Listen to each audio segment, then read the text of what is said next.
नमस्कार दोस्तों।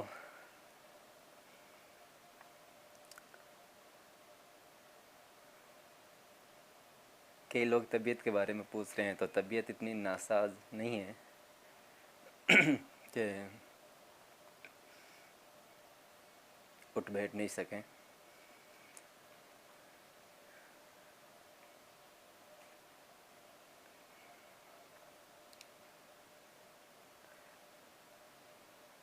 हमारे लिए तो एक वैसे ये मामूली सा बुखार या जुकाम समझो, लेकिन जब डॉक्टरी भाषा में गए तो ये टाइफाइड निकला। इसके बारे में भी अवेयरनेस ज़रूरी है कि भाई टाइफाइड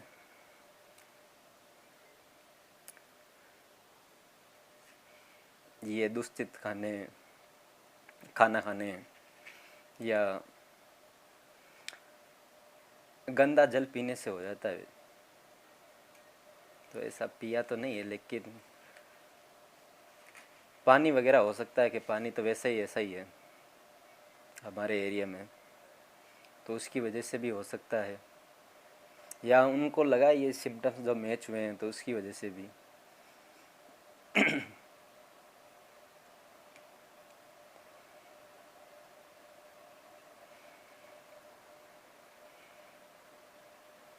बात मुख्य यही थी कि हमें अपना इलाज करवाना था। उस दिन होता तो बेटर होता, और हमें इस झंझट में नहीं पड़ना पड़ता। क्या करें, कभी कभी जो होता है अच्छे के लिए होता है। मैं कई सालों से ये सोच रहा हूँ कि लाइव आऊँ, लेकिन मन में एक डर था कि क्या होगा क्या नहीं होगा, लाइव कैसे आए। वैसे तो लोग आ जाते हैं, हर दिन लाइव रहते हैं, लेकिन मुझसे नहीं आया गया। जब ये मामला हुआ उसके बाद लगा कि अब लाइव आना चाहिए,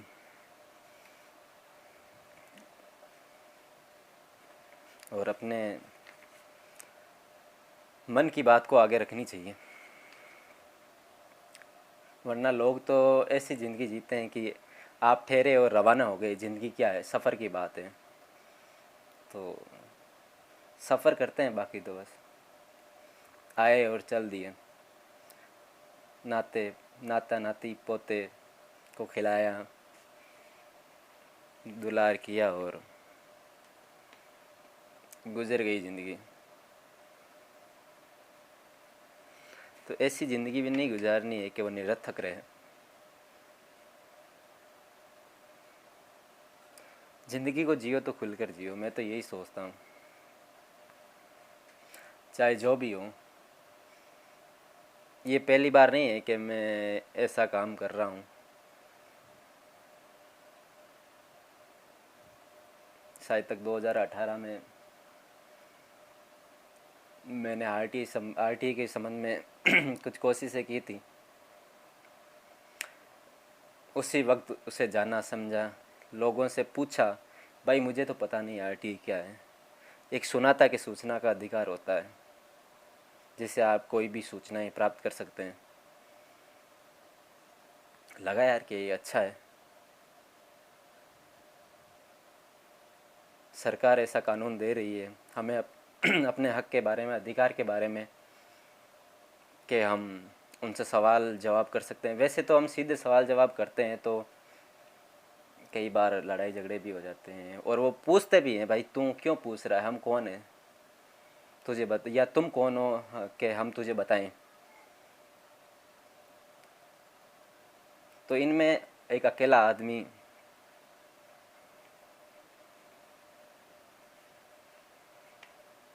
अपने कदम पीछे खींचने पर विवश हो जाता है, क्योंकि वो ठहरे प्रोफेशनल, और हम ठहरे अनाड़ी, तो उनके आगे दब से जाते हैं। तो ये आरटीआई है। लेकिन गांव में क्या है कि अगर आप आरटीआई लगाओ तो एक तो आपके पहले तो वो जिसके विरुद्ध आप लगा रहे हैं वो आपकी कमियां ढूंढेंगे। अगर आपको अगर उनको आपकी कमियां नहीं मिले तो वो थोड़े से तो वो परेशान हो जाते हैं, मैंने देखा है। फिर कोशिशें उनकी जारी रहती है, क्योंकि पता नहीं उनको किस बात का डर है, हम कौन से उनके गले में हाथ डाल रहे हैं। तुमने भ्रष्टाचार नहीं किया तो कोई बात नहीं, हमें तो बस अपनी जानकारी दे दो। बस ये चाहते हैं हम तो तुम्हारे कार्यकाल की नहीं दो तो पिछले कार्यकाल की दे दो, उसमें तो कोई दूसरा रहा होगा। फिर भी डर रहता उनको।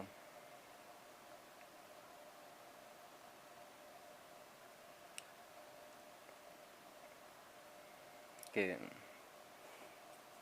ये पर इसमें एक बात ये भी है कि अगर आपको वो जानकारी दे दे, चाहे अपने खुद की ना दे, आप उनके पिछले या जिनके जिस पद पर वो हैं उससे पहले जो इस पद पर था उसके बारे में दे, तो आप तो सीख जाओगे कि ऐसे जानकारी निकालते हैं। तो वो कुछ गलत करेंगे तो फिर आप तो कुछ जानने समझने लग जाओगे, एक अनाड़ी से थोड़े बहुत तो प्रोफेशनल बन जाओगे, तो उसके गले में भी फांस बन सकते हो। तो ये है आरटीआई। प्रयोग नहीं कर सकते गांव के संबंध में, तो वो कमियां निकालते हैं कि कहाँ इसकी कमी है, कहाँ इसकी नस पकड़ें कि ये दब जाए। अगर उनको आपकी नसें नहीं मिल पाती है तो वो आपके जो करीबी मित्र हैं, जिनको आप मानते हैं, या जो करीबी रिश्तेदार हैं, तो वो उनके थ्रू आप पर दबाव बनाने की कोशिश करते हैं कि यार इनको रोको, इसको रोको।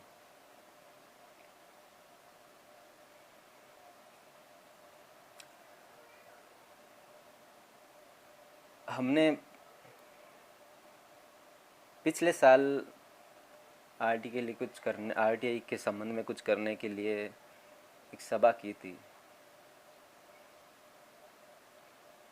उसमें हमने पहले तो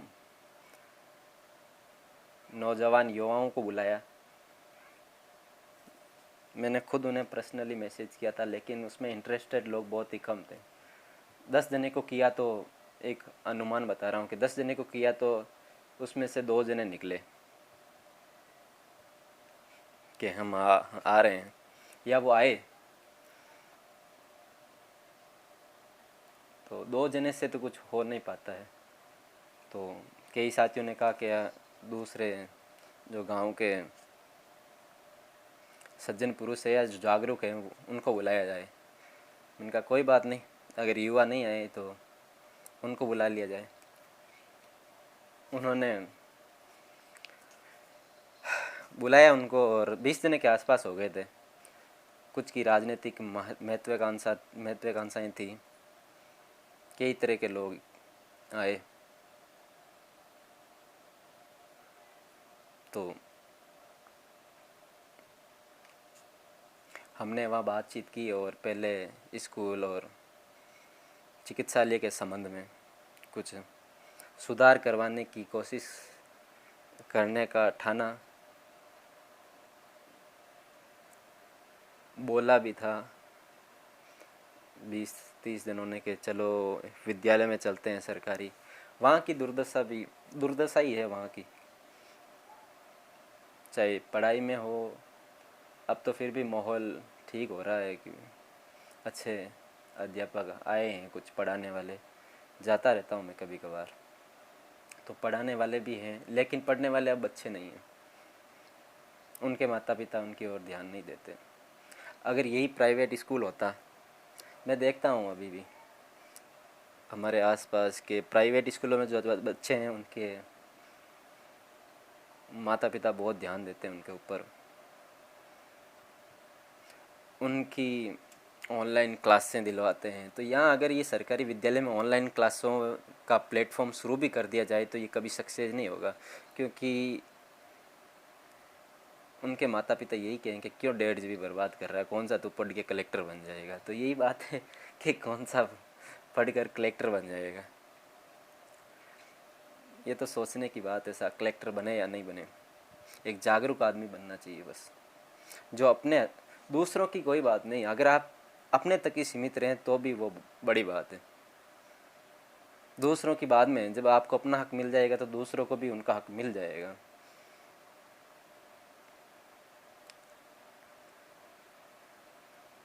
राम निवास में ये मेरे अच्छे मित्र हैं, लिखते हैं, बढ़िया लिखते हैं राम निवास। इनकी भी कई व्यक्तियों से मुलाकात हुई, फेसबुक से ही हुई है, क्योंकि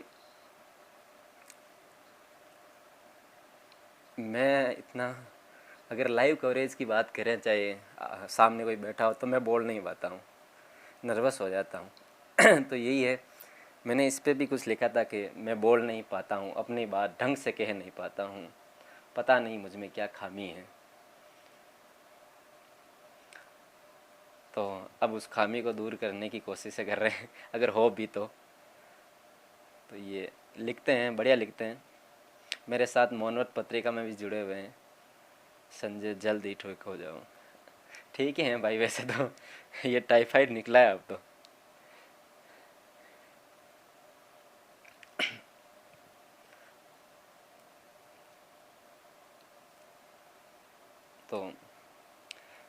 आज सुबह वैसे मैं लाइव आया था तो आप देख रहे थे कि ड्रिप चढ़ रही थी मेरे,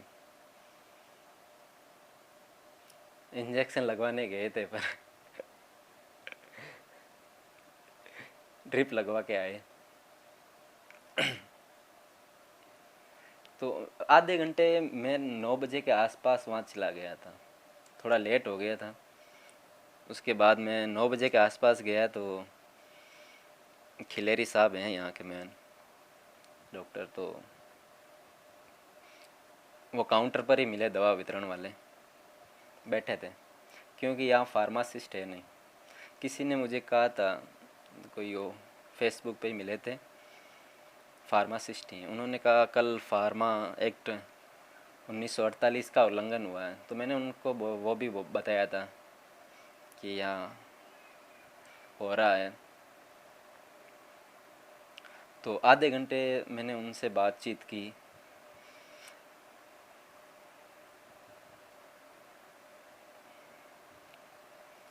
तो उसके बाद उन्होंने कहा कि तेरा इलाज करते हैं, या दवा जो भी है लगाते हैं इंजेक्शन। ठीक है, लगाओ आप। ये भी पहले लगा देते तो आज इतनी नौबत ना आती। ये आपके फ़ायदे के लिए होता कि एक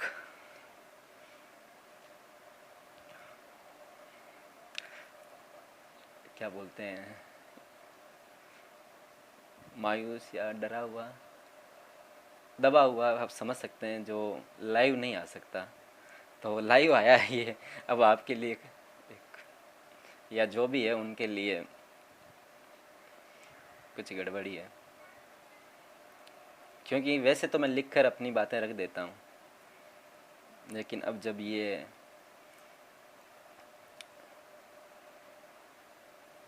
हृदय खुला है तो जोर शोर से रखेंगे अपनी बातों को। कई बार मैंने कोशिश भी की कि 15 अगस्त या हो या 26 जनवरी को मन से कुछ बोला जाए।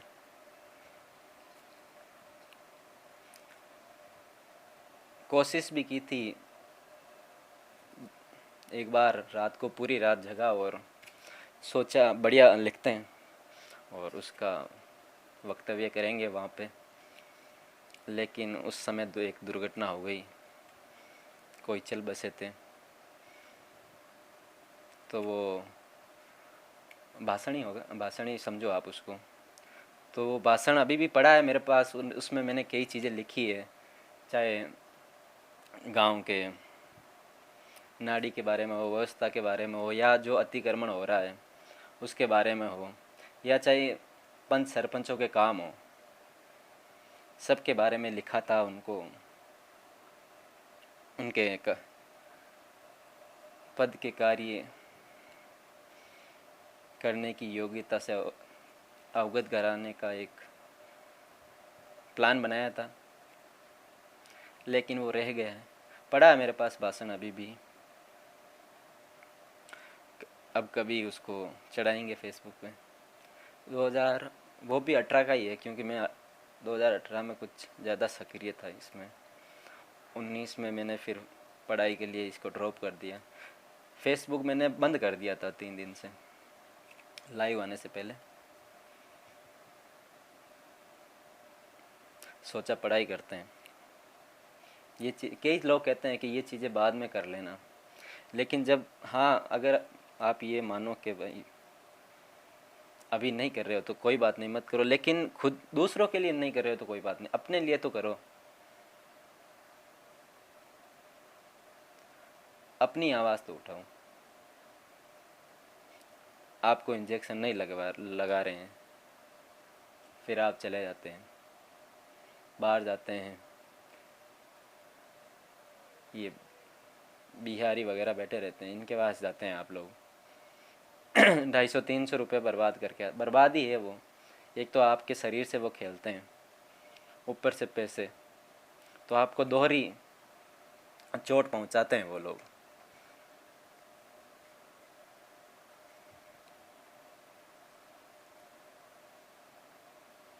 पीछे जो बैनर है उसमें भी यही लिखा है कि मैं पढ़ के आपको सुनाता हूँ कि क्या लिखा है पीछे।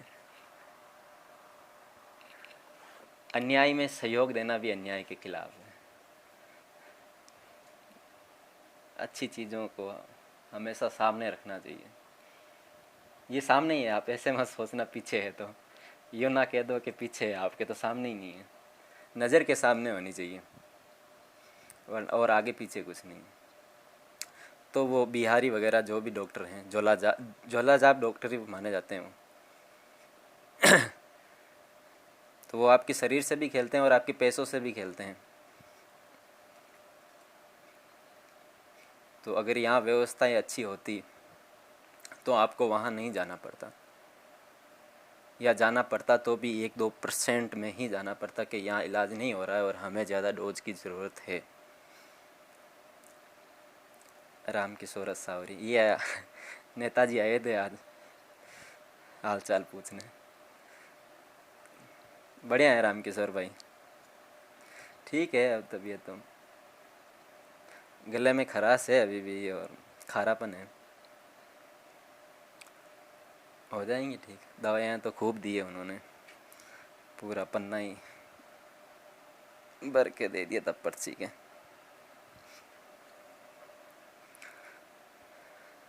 तो जब तक आप अवेयर नहीं होंगे, दूसरों के हक के लिए कुछ भी मत करो, भले ही उसमें कोई बात नहीं कि आपको नाड़ी के लिए कुछ करना है, अतिक्रमण के लिए कुछ करना है, या कहीं दूसरी जगह अड़ंगा अड़ाई ना, नहीं, ये सोच लो आप। कब खुद के लिए तो कुछ करो कि भाई मुझे, आप बैंक में ही ले लो, नोटबंदी के किस्से, मैंने नोटबंदी में खूब बैंक गया था मैं, काला धन नहीं था, सफ़ेद ही था, तो वो निकलवाने। तो उस वक्त पहले, उससे 1 महीने पहले ही मैंने अकाउंट खुलवाया था SBBJ घोटन। वो भी कोई साथ ही चला होगा तब उन्होंने ही खुलवाया होगा, मुझे पता नहीं था बैंक के बारे में ज़्यादा, शायद तक ऐसा ही हुआ है। तो मैंने खाता खुलवाया और जीरो बैलेंस पे था, 100-200 रुपये डलवाई उसने, और उसके 1 महीने बाद नोटबंदी हो गई। फिर कई बार कई चीज़ें आपके लिए, ये फिर से यही कह रहा हूँ कि कई चीज़ें आपके लिए, आपके अच्छे के लिए होती हैं। नोटबंदी हुई तो मुझे खूब सीखने को मिला उसमें, चाहे धक्के मैंने कितने भी खाए होंगे, लेकिन सीखने को बहुत मिला। आज नेट बैंकिंग है, अकाउंट खुलवाना है, या बैंक रिलेटेड जो भी है, तो उसमें अटकते नहीं हैं, वरना पहले तो किसी को साथ में लेकर जाना पड़ता था।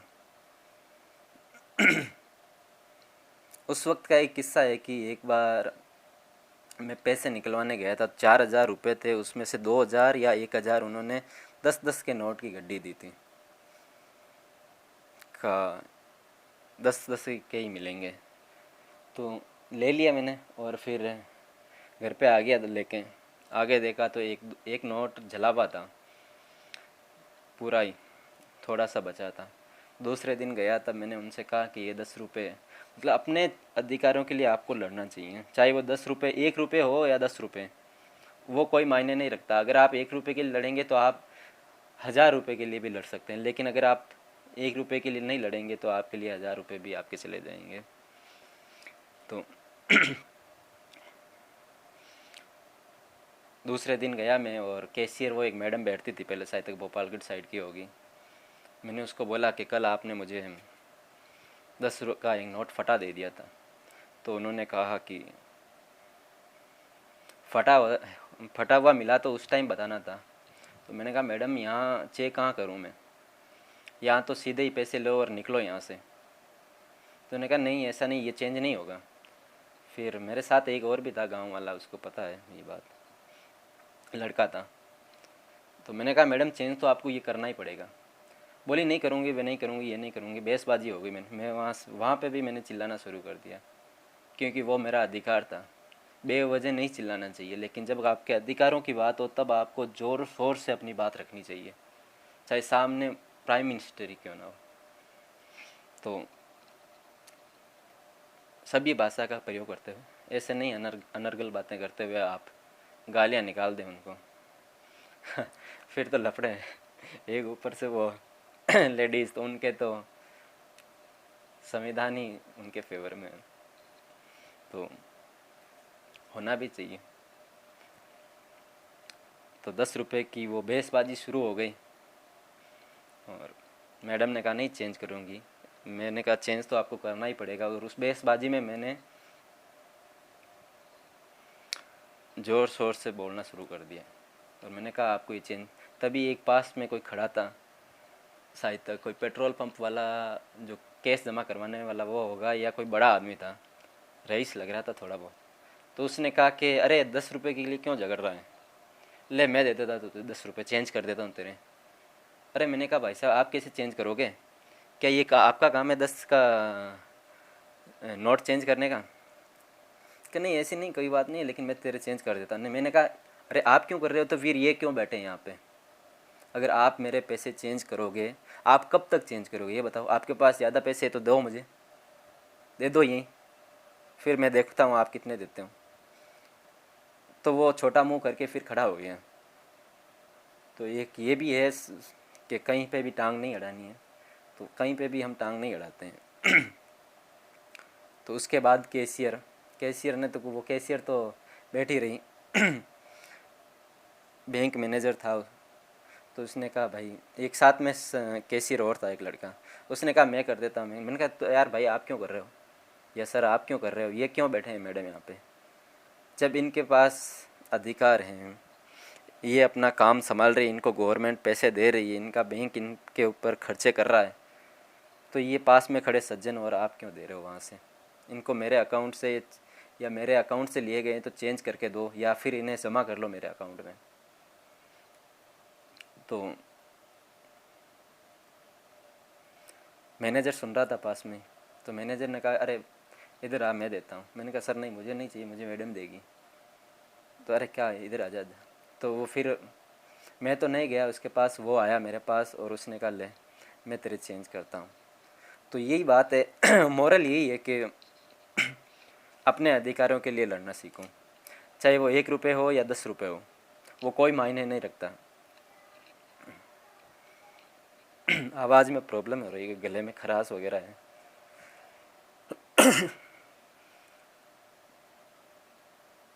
तो वही किस्सा है कि अपने अधिकारों के लिए खड़े रहो। तो आज के लाइव से पहले मैं गया था हॉस्पिटल, वहाँ मैंने जाते ही काउंटर पे गया, दवा काउंटर पे, और मैंने कहा सर, तो उन्होंने सामने से कहा कि हाँ, आज वो 9 बजे आ गए थे और बैठ गए थे काउंटर पे। मास्क था, N95 था शायद तक। हम भी मास्क लगा के गए थे, क्योंकि अपनी तरफ से जब आप ऐसे काम कर रहे हो तो आपको अपनी तरफ से कोताही नहीं बरतनी चाहिए, और कोताही में फिर आपको सुनना पड़ता है। तो जब आपको सुनना नहीं है तो आपको तैयारी करके जानी है, चाहे एग्ज़ाम हो चाहे ये हो। तो साहब बैठे थे, कहा हाँ क्या प्रॉब्लम है। मैंने कहा साहब प्रॉब्लम तो बड़ी है, आपसे बात करनी है बस, पहले ये इलाज बाद में करवाएंगे। कहा नहीं नहीं पहले बताओ। मैंने कहा नहीं साहब, पहले आप मेरी समस्या सुनो। आप आज इलाज कर रहे हो, आप संडे को कहाँ थे? उस वक्त भी आप इलाज कर सकते थे, या आपके जो सहयोगी थे वो इलाज कर सकते थे, पर उन्होंने किया क्यों नहीं?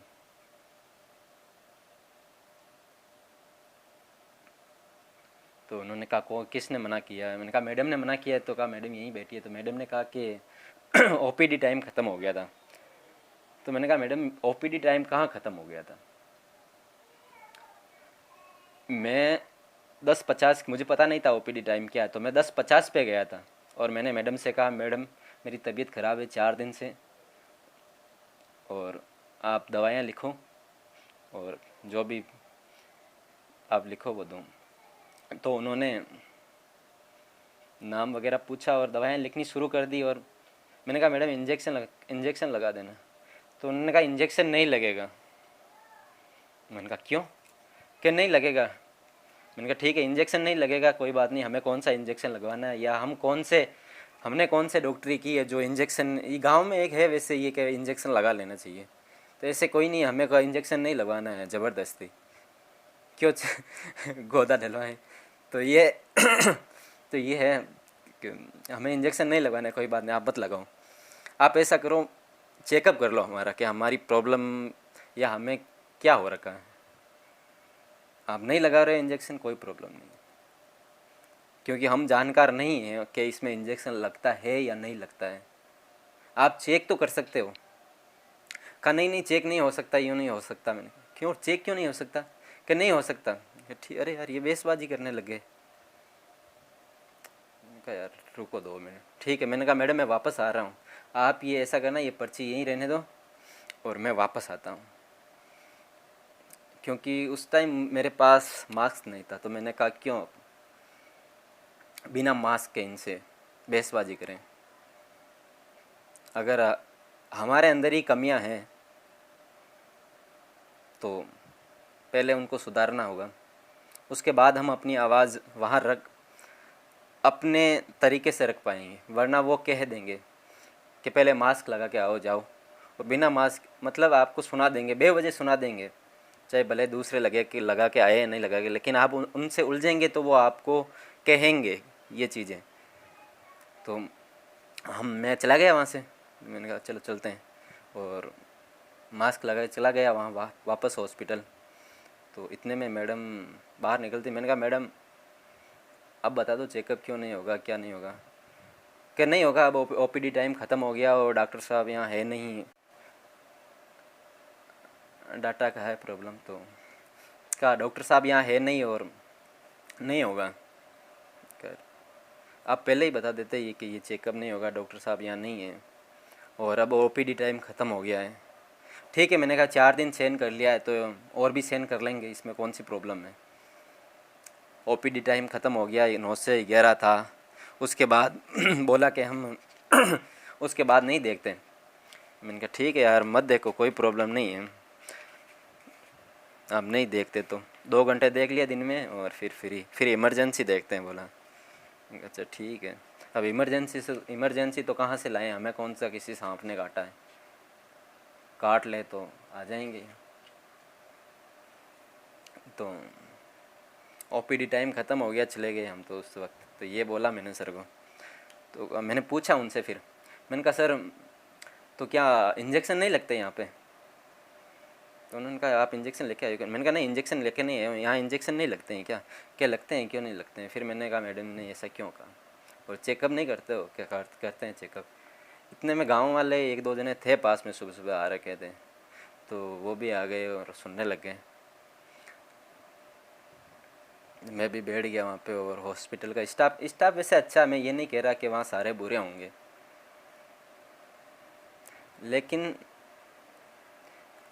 अगर आप पेशेंट का इलाज नहीं कर रहे हो और अपनी सभ्य भाषा से उसको जवाब दे रहे हैं, तो भी वो उसका इलाज ही है। आप आयुर्वेदिक किस लिए आप उसका धीरे धीरे इलाज करते हैं, ये होम्योपैथिक जो भी एलोपैथिक, और आप इंजेक्शन लगा। अगर आपका व्यवहार अच्छा है तो आप मनोवैज्ञानिक तरीके से भी किसी को स्वस्थ कर सकते हैं। ये भी एक थेरेपी है। कुछ बोले नहीं, फिर चुप से हो गई वो थोड़ी देर। और इतने में कुछ गांव वाले थे एक दो जने। मैंने कहा आपको याद होगा मैं पिछले एक दो साल पहले आया था, मैंने आप 20 दिन यहाँ आए थे, तो क्या हाँ पता है? तो मैंने कहा मैं उसी में से एक हूँ, मैं ही लेके आया था उस टाइम भी। तो कहा इस बार नहीं आएगा? मैंने कहा इस बार मैंने किसी को कहा ही नहीं है, क्योंकि मुझे इस बार मेरा इलाज चाहिए, गांव वालों का इलाज नहीं चाहिए मुझे। मैं इस बार गांव वालों के लिए लड़ने या करने नहीं आया हूँ। इस बार मुझे ठेस पहुंची है और मेरा इलाज नहीं हुआ है, तो मेरी परेशानी को दूर करने के लिए आया हूँ। तो मुझे मेरी परेशानी दूर करनी है और करवानी है, बस ये बात है। तो ये बात है। और इस बार मैंने किसी से कहा भी नहीं कि आप मेरे साथ आओ और मेरे पीछे लाइन लगा के खड़े रहो कि डॉक्टर साहब हाय हाय, डॉक्टर साहब हाय हाय। तो ये ना तो मुझे नेता बनना है और ना मुझे हाय हाय करवानी है किसी की। आप अच्छे हैं, आपने एमबीबीएस की है, आप पढ़े लिखे हैं, क्यों आपकी हाय हाय करें हम ऐसे ही? हमारा क्या है, आज हैं कल यहाँ से चले जाएंगे। तो आज फिर से मोबाइल डिस्चार्ज हो गया है, लेकिन बैठे हैं यहीं। तो उस दिन बीच में बंद हो गया था मोबाइल, तो इस वजह से एक मिनट, इस वजह से उस टाइम डिस्कनेक्ट। मैंने कहा सर आप थे ही नहीं उस दिन, ये बात भी याद आई है। मैंने कहा सर आप थे ही नहीं उस दिन, मैं आया था। तो कहा नहीं मैं 9-10 पे आ गया था। मैंने कहा अच्छा आप 9-10 पे आ गए थे। फिर मैं तो वहाँ से चला गया था पूछताछ करके कि डॉक्टर साहब तो यहाँ है नहीं, वो राव आए हैं बाहर से, तो देखने गए हैं शायद कोरोना के बारे में।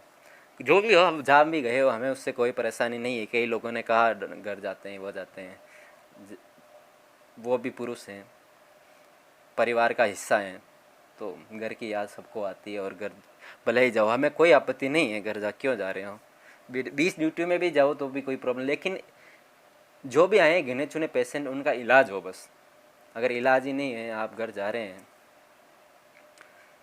तो ये बात हमारे जच नहीं रही। तो उन्होंने वो आदमियों के बारे में पूछा कि तुम लेके आए तो इस बार नहीं आए क्या? मैंने कहा इस बार मैंने बुलाया नहीं और ना ही मुझे बुलाना है। इस बार मैं सिर्फ मेरी परेशानी दूर करने आया हूँ, और मुझे उम्मीद है मेरी परेशानी दूर होगी, और नहीं होगी तो फिर मैं यही हूँ जब तक नहीं हो जाती। और मैंने तो प्लान बनाया था कि हमें किसी से बहसबाजी लड़खड़ा रही है तो हमें किसी से बहसबाजी नहीं करनी है, और हम बस लाइव ही रहेंगे जब तक हमारा समाधान नहीं हो जाता परेशानी का। तो वहाँ गांव वाले एक दो जने बैठे थे, उन्होंने कहा नहीं नहीं सुविधाएं बहुत अच्छी है, डॉक्टर साहब मरीज के लिए तत्पर रहते हैं। मैंने कहा भाई साहब आपके लिए अच्छे होंगे, आप बड़े साहब हैं, आप करीबी होंगे इनके, ये भी हो सकता है। तो आप रोज़ाना जाते होंगे,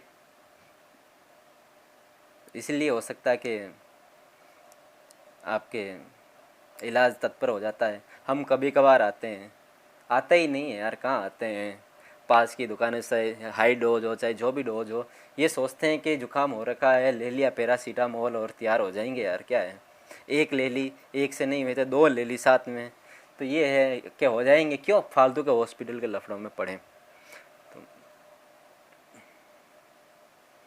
फिर नहीं होते हैं तब यहाँ आते हैं, और आप जैसे तो रोज़ाना आ जाते हैं चल के। तो आपके तो भाई बंधु हुए हैं एक तरह से।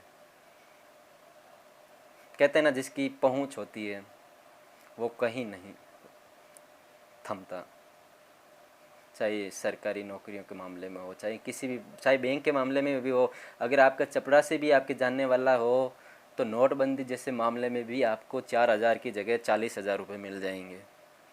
और हमें 4,000 की जगह अगर हमारा कोई जान पहचान वाला नहीं हो तो 4 रुपये भी बड़ी मुश्किल से मिलते हैं।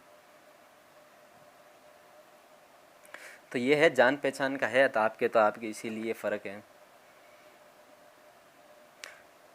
कई तो आपसे भी बड़े होंगे जो सीधा बोलते हैं कि यार तबीयत ख़राब हो, अरे डॉक्टर साहब या जो भी हैं। मैं ये नहीं कह रहा अभी के मामले में ऐसा है, अभी का नहीं कह रहा, हो सकता है अभी हो या नहीं हो, लेकिन पहले के मामले में भी ऐसा हो सकता है कि जो पहले थे या अब जो हैं, तो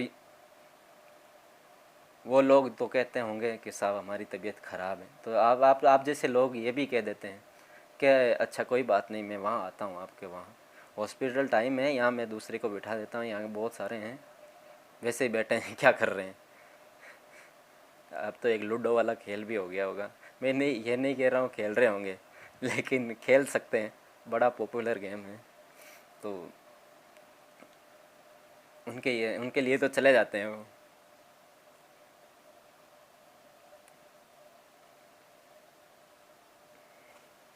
तो फिर कुछ लाइनें नोट की थी, मैंने सुबह बताया था उसके बारे में कि आज के हालात या वर्तमान के हालात ये हैं कि लोग अपने बाप को तो पापा कहते हैं या बाप ही कह देते हैं कई तो, कि अपने बाप को तो पापा और ससुर को पापा जी कह के बुलाते हैं। तो यही है साहब, जिनकी पहचान ज़्यादा हो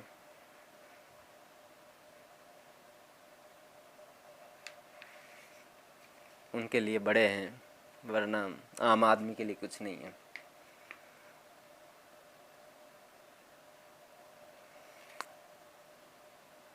और मैंने तो कई बार जब मैं ऐसे काम करता हूँ तो मैं तो ये ठान के ही चलता हूँ कि मैं रुकने वाला नहीं हूँ,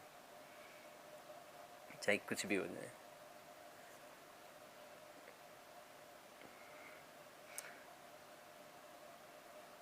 आज एक मैंने कहीं पढ़ा था अखबार में, अमृता देवी के बारे में, खेजड़ली का है जो,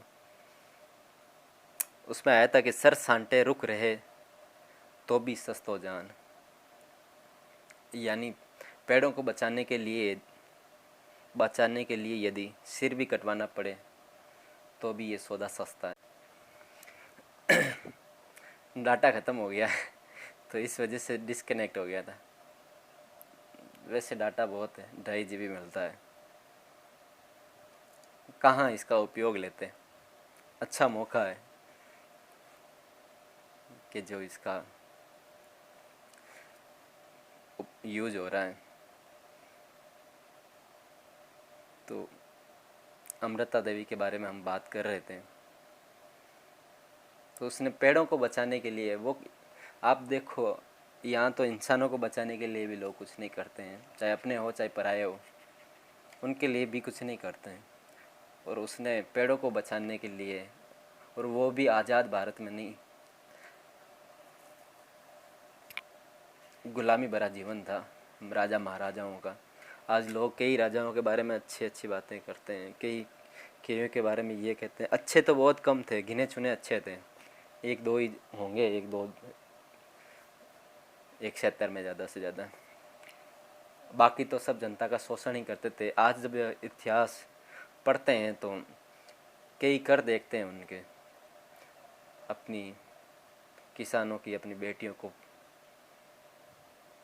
विवाह करने के लिए भी उनको कर देना पड़ता था। सोचो आप, अगर राजकुमार राजा बनता तो भी उनको कर देना पड़ता था, तलवार बंधाई, चमड़ी कर, खेती करो तो कई कई जगह तो 135 तरह के कर होते थे। सोचो 135 तरह के टैक्स अगर आप पे अब लगे तो कैसे आप अपना जीवन विचरण कर सकते हैं। विचरण ही होगा शायद तक, हिंदी कमज़ोर है वैसे तो, लिख लेता हूँ लेकिन शब्द में शब्दों की इतनी पकड़ नहीं है।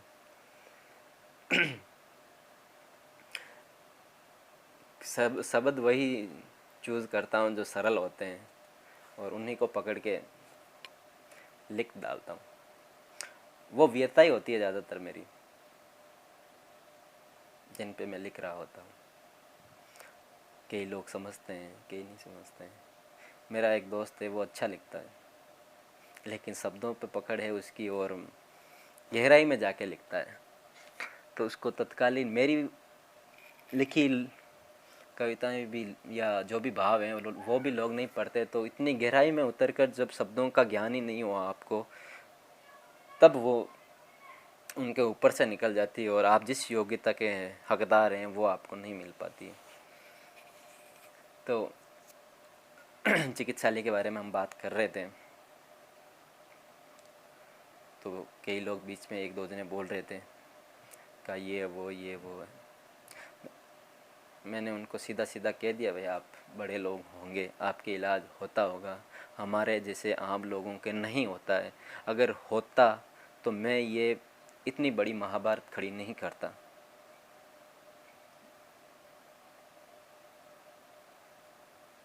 हम राम जैसे लोग, मैं ये नहीं कह रहा राम जैसा, उनके जैसे व्यवहार के लोग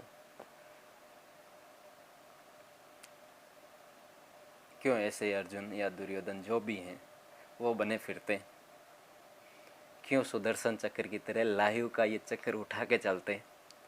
तो ये बातें हैं, बस निकल रही है ऐसी कोई शब्दों का खेल है। कई लोग शब्दों शब्दों में उलझा कर ही आपको ठंग लेते हैं, तो ये भी बहुत बड़ी बात है। पकड़ होनी चाहिए बस शब्दों की। आप उन्होंने गलत किया होगा तो भी वो शब्दों के साथ आपको गलत ठहरा देंगे या आपके अंदर इतना कन्फ्यूज़न पैदा कर देंगे कि मैं तो सही था भाई, तुम ही गलत थे। क्योंकि एक आम आदमी को क्या बोलना है क्या नहीं बोलना है ये इतना क्या बोलते हैं उसको समझ में नहीं रहता है कि भाई कहाँ पे कौन सी बात करनी। कई बार हम लोग मारवाड़ के हैं तो कई बार अनर्गल बातें भी निकल जाती है मुंह से और उनको वो हथियार बना लेते हैं कि तुमने ये बोला था, अब तुम अगर चुप नहीं हुए तो मैं तुम्हारे खिलाफ ये करने वाला हूँ या वो कर। इसीलिए शब्दों पे पकड़ रखनी चाहिए, कहाँ कैसा व्यवहार करना है। आप अच्छे व्यवहार के साथ भी अगले वाले को झुका सकते हैं। मैंने कभी किसी से बहसबाजी नहीं की बेफालतू में।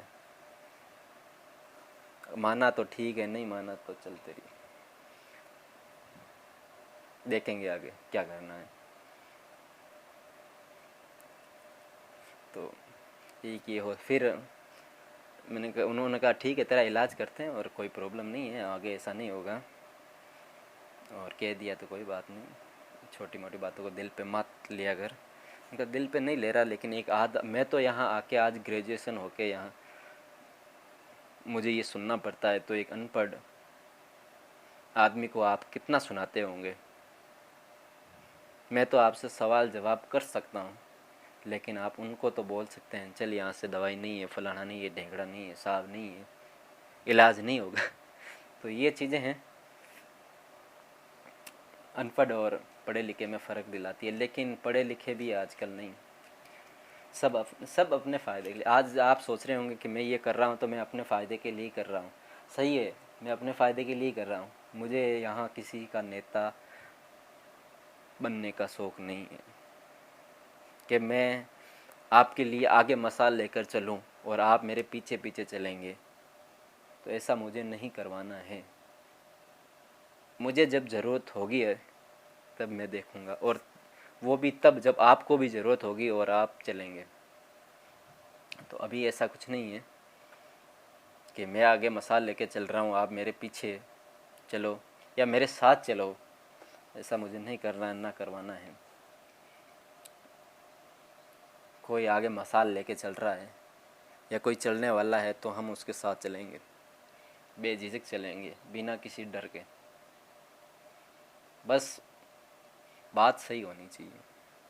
ऐसे ना हो कि अपने राजनीतिक फ़ायदे के लिए आप किसी को बकरा बनाएं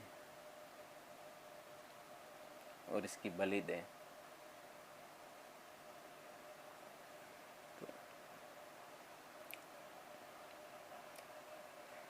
फिर उन्होंने कहा कि इलाज करते हैं तेरा, आजा, कोई प्रॉब्लम नहीं है, अब ऐसा नहीं होगा, ये नहीं होगा। और क्यों ऐसी बातें कर रहा है? मैंने कहा ऐसी बातें मैं नहीं कर रहा, लेकिन इलाज होना चाहिए बस। फिर उन्होंने कहा ठीक है, तेरे इलाज करते हैं।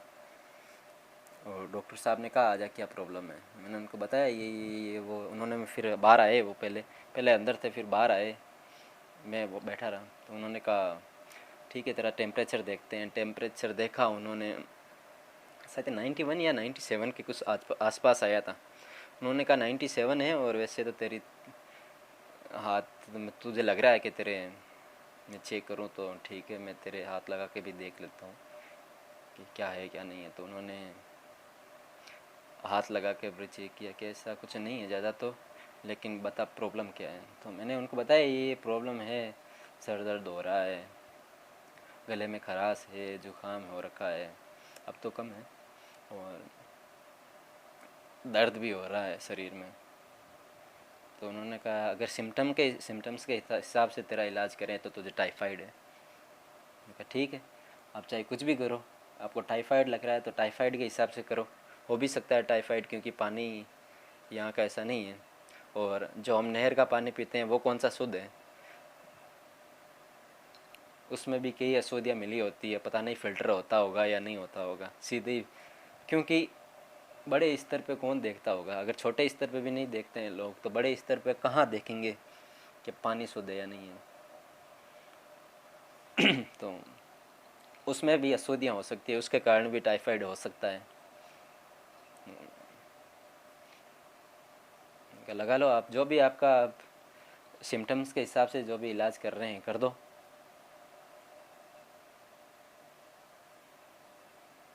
मुझे कोई परेशानी नहीं है, बस मारना मत, मरने से बहुत डर लगता है। तो खिलखिलाने लग गए सब। और फिर सुरेंद्र जी मुंडेल हैं, उन्होंने कहा चल ठीक है, आजा वहाँ जा और मैं आता हूँ ड्रिप वगैरह लेके।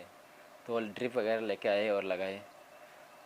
कल किसी ने मुझसे कहा था कि राजकार्य में बाधा डाल रहे हो। मैंने इस संबंध में भी उससे उनसे पूछा था कि सर मैं बाहर लाई हूँ तो क्या राजकार्य, मैंने ये मुख्य चिकित्सा अधिकारी से भी पूछा शायद यहाँ के, मैंने कहा ये कोई है क्या राजकार्य में बाधा? उन्होंने कहा ऐसा नहीं है, और अगर राजकार्य में बाधा का लगा रहे हो तो ठीक है, लगा दो। अगर आप इलाज नहीं करके राजकार्य में बाधा का एक्शन ले रहे हो, लगाओ यार, फिर तो हम भी खुलकर आएंगे मैदान में, क्योंकि अभी खुलकर नहीं आए हैं। और मुझे कमियां निकालनी नहीं है बस। हॉस्पिटल में लाखों कमियां होती है, लाखों अच्छाइयाँ होती है। पता नहीं ये अब ये ज़्यादा हो गई यार खराश। तो हॉस्पिटल में लाखों कमियां होती है और लाखों अच्छाइयाँ भी होती है, ऐसी बात नहीं है। आज ये कह रहे हैं और दिखने में भी आपको दिखाई है अच्छा है, हॉस्पिटल है, सुविधाएं हैं, लेकिन इलाज मिलता कम को है, बस ये चीज़ प्रॉब्लम है। वरना यहाँ पे बेहतरीन सेवाएं हैं, ये मैं भी नहीं कह रहा कि यहाँ नहीं है, लेकिन जब आपको तत्कालीन सेवा नहीं मिले तब वो होने या ना होने का उसका कोई महत्व नहीं रह जाता। अगर आपके घर में 50 तोला सोना पड़ा है लेकिन आप उसको पहन नहीं रहे हैं तो उसका कोई फ़ायदा नहीं है। क्या फ़ायदा है उसका? अब आप ये बोलोगे कि हमारे पास इतना सोना है, वो है, उसका वैल्यू है उसकी, इस उस वजह से वो है। लेकिन अगर कोई दूसरी चीज़ होती जैसे मिट्टी का कोई, तो उसकी क्या वैल्यू है? मिट्टी का घड़ा ले लो आप, मिट्टी का घड़ा घर में पड़ा है, उसमें आप पानी नहीं डाल रहे हो और ऐसे ही पड़ा है, तो इसकी क्या वैल्यू है? वो कौन सा 5 साल में आपको दोगुना धन करके दे देगा? तो घड़े जैसा है आपके ये सारा सिस्टम। उसका कोई मुझे तो फ़ायदा नहीं हुआ है। मैं तो यहाँ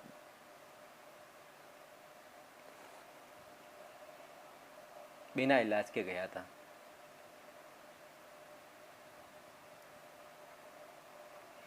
तो उन्होंने कहा इलाज करेंगे, क्यों नहीं करेंगे, कर देंगे। फिर इलाज किया उन्होंने, और उस समय मैंने इनको कहा, इलाज करने के बाद ये कहा कि ठीक है इलाज तो कर दिया, लेकिन मैं यहाँ से, मैंने जो कहा था कि मैं आरटीए लगा कर जाऊँगा और यहाँ का निरीक्षण करके जाऊँगा, चाहे मुझे कुछ मिले उसमें हासिल हो या नहीं हो, अब बस आरटीए लगानी है, आप निरीक्षण वाली वो भी। तो साथी वैसे तो अच्छे ही हैं, मैं ये नहीं कह रहा सारे बुरे हैं, लेकिन जब अच्छे तब हैं आपके जब आपका काम हो, तब आपके अच्छे हैं। जैसे बड़े लोग, बड़े साहब मान लो, उनको जो भी है, जो बड़े बड़े हैं, तत्कालीन उनको सेवाएं मिलती है तो खुश हो जाते हैं, अरे हमारा इलाज हो गया। तो उनके लिए है, हमारे लिए आमजन के लिए तो क्या है। तो उन्होंने कहा कि ये तो आपका ही है, सेवाएं दे रहे हैं हम तो, और ऐसे ही चेक कर ले भलाई।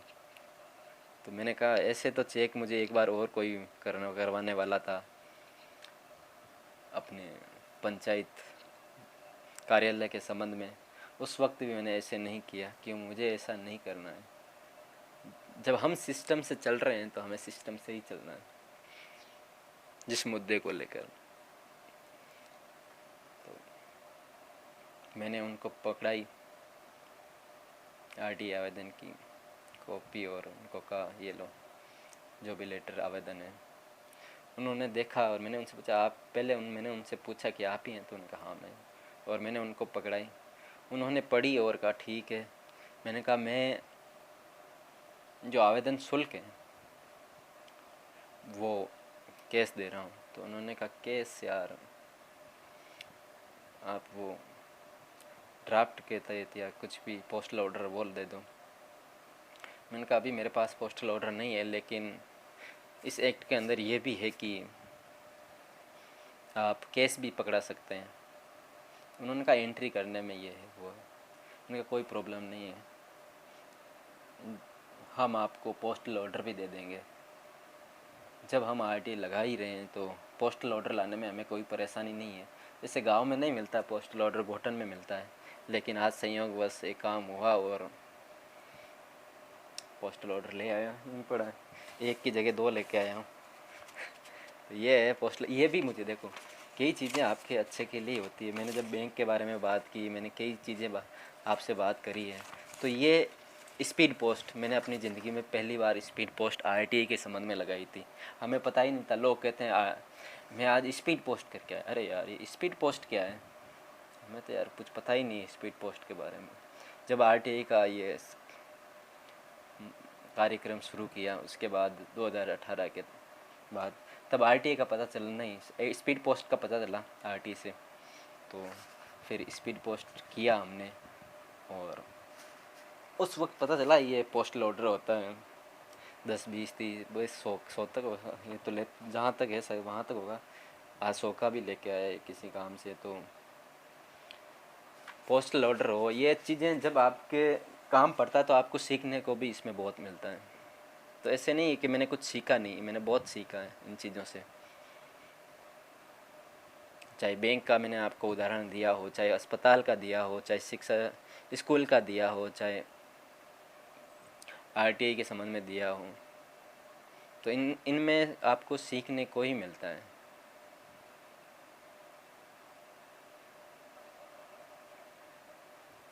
और उस वक्त तो कई बार क्या होता है, आप स्पीड पोस्ट करते हैं तो आपको ट्रैक नंबर दिए जाते हैं, आप ट्रैक कर सकते हैं उसको। तो वो ट्रैकिंग सिस्टम भी कई बार काम नहीं करता है, तो उसके भी हेल्पलाइन लगी हुई है। और बहुत तो बेखूबी, मतलब बेधड़क, बेफास्ट ये शायद तक गलत भी हो सकता है फास्ट, लेकिन फास्ट ज़रूर वो काम करते हैं। तो मैंने उनको बताया था कि मैंने ये स्पीड पोस्ट की है और उसका ट्रैकिंग सिस्टम चल नहीं रहा है। गोटन से बता रहा है गया हुआ, लेकिन अभी तक पहुंचा नहीं है। आज 10 दिन होने वाले हैं, इसमें कुछ भी अपडेट नहीं हो रहा। तो उन्होंने तत्कालीन अपडेट किया और बताया हमको, सेटलमेंट कुछ था ऐसा, सेटलमेंट किया था। तो बताया था उन्होंने कि अब काम कर रहा है और तुम्हारे हो गया है स्पीड पोस्ट।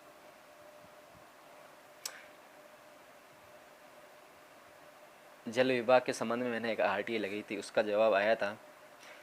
तो उसमें मैंने उनसे कई सवाल किए थे कि यहाँ कौन कितने कर्मचारी काम कर रहे हैं, कितने ट्यूबवेल काम कर रही है, इंदिरा गांधी नहर के बारे में। तो वहाँ से जवाब आया था और मैंने ये भी कहा था हमारे एरिया का पानी शुद्ध नहीं है, शायद इसी कारण अभी ये टाइफाइड हुआ है, शुद्ध नहीं है। तो यहाँ से सैंपल लिया जाए। ये सैंपल वाला भी है शायद कि ये धारा J के 2J1 के तहत या कुछ ऐसा है। तो उसमें आपके यहाँ से सैंपल भी लिया जाता है,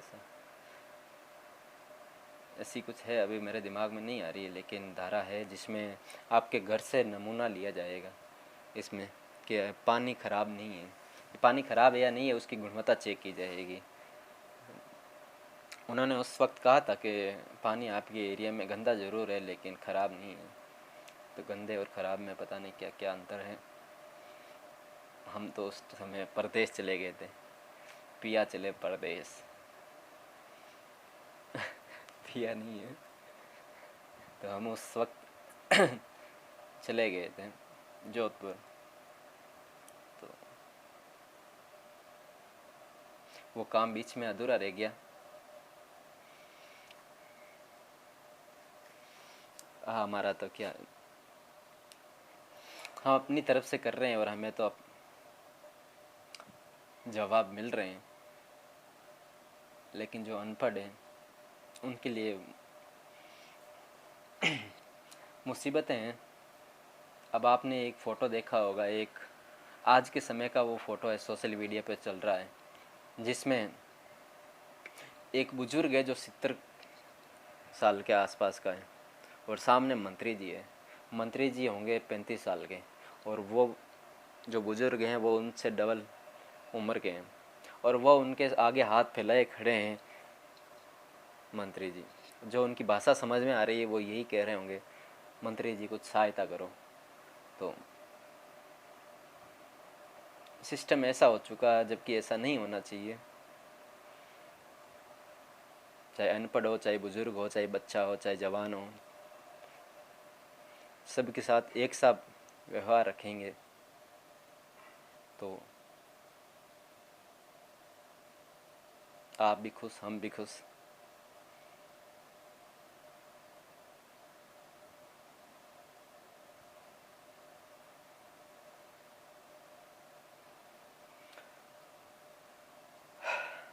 वक्त पूछेगा जब पता मेरा, तुम भी सोचोगे क्या हुआ मेरा।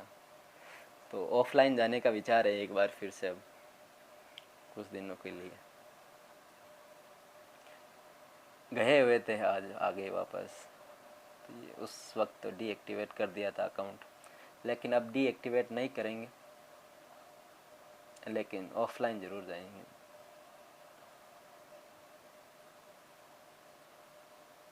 एक दिन ये हादसा ही समझो आप इसको, ये हादसा ही है एक तरह का। तो इस हादसे से पहले मैंने एक ट्वीट पढ़ा था,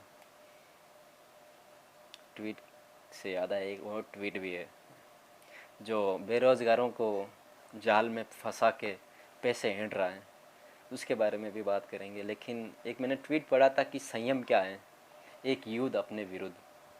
तो ये संयम वाला हमसे युद्ध जीता नहीं जा रहा है। कोशिशें बहुत कर ली, बहुत कर रहे हैं, लेकिन अपने सामने जब ऐसी घटनाएं हो तब ये संयम रखा नहीं जाता और रखना भी गलत है। मैं तो ऐसा ही सोचता हूँ।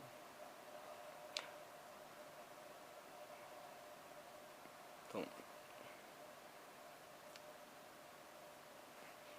काफ़ी टाइम हो गया लाइव आए हुए, 1 घंटा हो गया है। कभी 1 मिनट भी लाइव नहीं आ पाते थे, अब 1 घंटा रहने लग गया है। शुक्रिया अदा करना चाहिए मैडम का।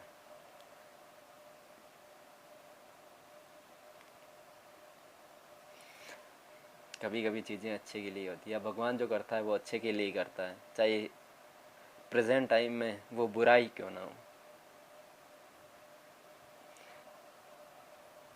लेकिन जब ये ऐसे बुरे करते हैं तो आपको फ्यूचर का नहीं देखना है, प्रेजेंट में ही उसका हल निकालना है। ऐसा ना हो कि एक मैंने पढ़ा था कि अगर आपको आगे वाले को चुप चुप कराना है तो आप उससे बड़े बनो। तो इसमें बहुत वक्त लग जाता है कि आप बड़े कब बनोगे और कब उसको चुप करवाओगे। तो तत्कालीन सेवा देनी चाहिए वहाँ पे हमें, जब ऐसे किसी मैटर में हम पड़ गए हैं तब, वरना नहीं पड़े हैं तो ऐसे नहीं उलझना चाहिए। जब आप, और जहाँ तक जागरूकता के संबंध में है, तो एक आवाज़ उठा रहा है तो आपको उसकी आवाज़ें खुद के फ़ायदे के लिए नहीं, अगर आप सोचो कि भाई अगर आप कई गांव में देख रहे हैं अभी 8% कि इस बारिश के मौसम में गोचर भूमि, हमारी तो गोचर भूमि है ही नहीं गांव में, सारी गायें खा गई है गोचर भूमि को ही, यही समझ लो आप। तो कई गांव में गोचर भूमियों को उनमें हल निकाल कर घासें उगाई जा रही है गायों के लिए, कई सौ एकड़ में, 250 एकड़ 200 एकड़, पता नहीं कितने कितने एकड़। तो हाँ 1 मिनट। तो कई सौ एकड़ में घासें उगाई जा रही है, तो वो गायों के लिए भी कर रहे हैं, तो हम इंसानों के लिए भी नहीं कर सकते क्या? हेलो भाई, क्या कहीं हुई हो? हाँ कि नहीं है भाई, सब ठीक है हमें, और ठीक करने के लिए गए थे, कुछ दिन तो उनमें रहेगा कि ऐसा नहीं करना चाहिए बर्ताव। उन्होंने मुझसे कहा कि परेशानी मुझे तुम्हें अकेले को लगती है। मैंने कहा नहीं, अकेले की नहीं प्रॉब्लम है मेरी, किसी से मैंने रात पे बात की थी, उन्होंने कहा कि मेरा भी मन करता है कि मैं जब भी हॉस्पिटल जाती हूँ तो बहुत इस पर गुस्सा आता है मुझे हॉस्पिटल पे, और मेरा मन करता है मैं आरटीए लगाऊँ। तो ये चीज़ें हैं, लोगों को, कई लोगों को गुस्सा आता है, लेकिन वो अपनी आवाज़ों को थमा देते हैं। वो नहीं चाहते कि बखेड़ा खड़ा हो, या उनके जो भी पेरेंट्स या जो भी हैं, तो वो नहीं चाहते कि बखेड़ा हो फालतू में और हमारा बच्चा इसमें फंसे या हम फंसे। तो कई लोगों के मन में गुस्सा है, गांव के ही कई लोगों के है, जो जाते भी हैं वहाँ उनसे फिर उनके मतलब उनको झुकना पसंद है, तो यही बात है कि वो झुक कर अपना इलाज करा लेते हैं। लेकिन झुकना वहाँ चाहिए जहाँ आपकी गलती हो, बस ये बात है। अगर आप दूसरा गलती कर रहे हो फिर भी आप अपनी पीठ झुकाए खड़े हो, तो आप समझ लो आप गुलामी के उस दौर में हो जहाँ राजा महाराजा आपको कोड़े मारा करते थे। तो आप कोड़े खाओ। 100 से कोड़ो, सऊदी अरब वगैरह में तो अभी भी पड़ते हैं कोड़े, वैसा सुनने में आता है कि बलात्कारी को कोड़े मारने की सज़ा दी या सरेआम फांसी लटका दिया। यहाँ अब पुलिस करने लगी है कुछ कुछ, कोड़े भी, कोड़े तो नहीं मारे जाते अब तो, सीधा एनकाउंटर। तो वही उनकी बोलते चुप, ये विकास दुबे, गजब यार, कभी सुना ही नहीं था विकास दुबे के बारे में। 50-50 मोस्ट वांटेड, 50-50 केस लगे हुए थे। आनंद पाल के बारे में भी नहीं सुना था मैंने, तो जब एनकाउंटर हुआ तब पता चला अरे यार आनंद पाल भी है और विकास दुबे। सुप्रीम कोर्ट ने भी लास्ट में ये हैरानी जताई कि इतना बड़ा अपराधी और जमानत पे कैसे छूटा हुआ है। तो कानून की आंखों में धूल झोंकी जा सकती है, ऐसा नहीं है कि वो हर चीज़ को देख परख रहा है, क्योंकि देश बड़ा है, 130 करोड़ पॉपुलेशन है और दिनों दिन बढ़ रही है। हम दो हमारे दो वाला तो चल नहीं रहा है, हम दो और चलने दो। तो, वो वाला है कि हम दो और चलने दो, बस गाड़ी देखा जाएगा या ये देखे जाएंगे। एक तरह से सही है यार। जब मैंने एक बार इसमें सोचा कि विदेशों में बच्चे, तो विदेशों में माँ बाप वो की अलग ही पॉलिसी चलती है। वहाँ बच्चा ऐसा लगा कि खुद खड़ा हो गया है 17-18 साल में, तो वो उसको अलग कर देते हैं और अपनी लाइफ जीने लग जाते हैं। और बच्चा अपनी लाइफ, चाहे वो सक्सेस हो या नहीं हो, उनको कोई परवाह नहीं होती है। खा भाई, तो खा और कमा और खफा, तो वो खाने भी लग जाते हैं, खफाने भी लग जाते हैं। रोज़गार मिल जाता है उनको, उनकी पॉपुलेशन कम हुई रहती है। तो इतना बड़ा देश है, अब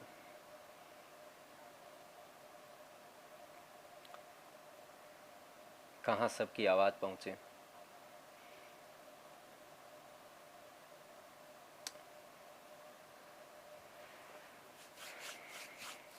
ज़्यादा नहीं है अपने फेसबुक फ्रेंड्स ही, वैसे 490 के आसपास ही हैं, तो लाइव में कम ही है, गिनती कहीं है। कोई आ रहा है, कोई जा रहा है, किसको टाइम है। सही कहूँ तो मैं भी लाइव कम ही देखता हूँ। कई लोग तो ऐसे ही लाइव चढ़ाते थे, उसका कोई मतलब नहीं रहता, लेकिन कई कई बहुत बढ़िया लाइव चलाते हैं, तो उनकी लाइव देखने में मज़ा आता है। अगर आप एक बार उनको लाइव देखते हैं तो ऐसे सोचते हैं यार ये तो बहुत बढ़िया बता रहा है, तो हमें इसका अनुसरण करना चाहिए। तो हम लोग उनको फॉलो भी करते हैं और देखते भी। वे देखें क्या, वैसे आजकल तो ये टिकटॉक है, तो क्या हुआ, कई आ गए मोजो वगैरह, रोपोसो। तो अपने को तो बस डाटा ख़त्म करना है। डाटा ख़त्म कैसे होगा, स्लाइड करो नया वीडियो देखो, स्लाइड करो नया वीडियो देखो, और उसमें अपना डाटा ख़त्म करना है, ना कि ऐसे लाइव में। ऐसे लाइव में हमें डाटा ख़त्म नहीं करना है। आपको तो बस अच्छे अच्छे गाने आते हैं उसमें यार, देखा करो। मैं तो इंस्टॉल नहीं करता, और हम तो टिकटॉक भी इंस्टॉल नहीं कर पाए, उससे पहले ही वो चल बसा सोचते थे। कैसे क्या हो गए देखते देखते, तो क्या से क्या हो गए, वो टिकटॉक का ज़माना चला गया। महेंद्र महेंद्र ये डाटा का उसको प्रॉब्लम हुआ है, 50% का आया है। तो महेंद्र क्या कह रहे थे, नितिन राव, क्या हो, क्या है या क्या हुआ, क्या लिखा है। कुछ नहीं है भाई, बस आप बीती सुना रहे हैं। अब कुछ खुलने लगे हैं तो लाइव भी आने लग गए। राम किशोर असावरी का मैंने बताया था, जवाब भी दिया था। श्रवण जहांगीर अभी जुड़े हैं ये दोस्त, गेट वेल सून। श्योर भाई, जल्द हो जाएंगे यार, उसमें कोई प्रॉब्लम ठीक है। वैसे ऐसी कोई बात नहीं है, लेकिन थोड़ा सा वीकनेस फील हो रहा है, और ज़्यादा नहीं है। महेंद्र सेन, और कैसे हो? बढ़िया भाई, एकदम झकास। बोले तो एक बार मैंने पढ़ा था, तो किसी ने कहा दुनिया में सबसे ज़्यादा बोले जाने वाला झूठ कौन सा है। आपको ये परखना हो तो आप बस किसी से ये पूछो, और भाई कैसे हो, तो वो बोलेगा मैं ठीक हूँ, चाहे उसके अंदर कितनी भी पीड़ा हो। लेकिन वो बाहर दिखाता नहीं है, बस आगे वाला देख लेता है तो वो अलग बात है, समझने वाला हो तो अलग बात है, लेकिन सामने से आदमी अपनी पीड़ा कभी नहीं दिखाता है। मैं तो क्या है कि लिख लेता हूँ, तो इसलिए फेसबुक पे रख लेता हूँ, लेकिन उसको भी कोई नहीं पढ़ता है। मेरे कई 490 में से 10-15 दोस्त हैं जो उनको पढ़ते हैं और समझते हैं मेरी भावनाओं को, तो वो देखते हैं बस।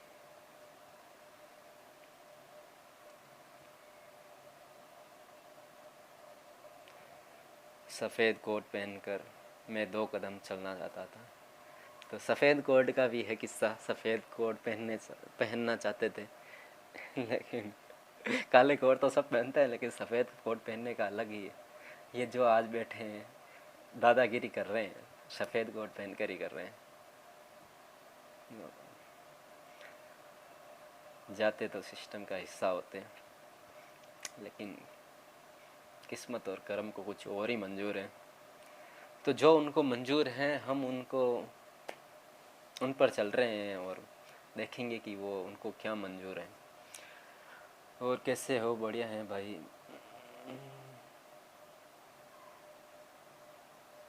सारे वॉचिंग है। तो ज़्यादा हो गया, 1 घंटे से लाइव आए हुए। 1 घंटा 10 मिनट हो गए आज तो। रिकॉर्ड तोड़ दिया। कोशिश करेंगे, आते रहेंगे नए नए मुद्दों के साथ। ये मुद्दा पुराना हो जाएगा, फिर नए मुद्दे आएंगे। बहसबाजी हमें किसी से नहीं करनी है। हमें बस अपना हक चाहिए था, इलाज चाहिए था, मिला।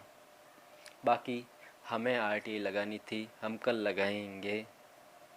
हथियार है हमारे पास और हम उसका निरीक्षण भी करेंगे। देखना है हमें।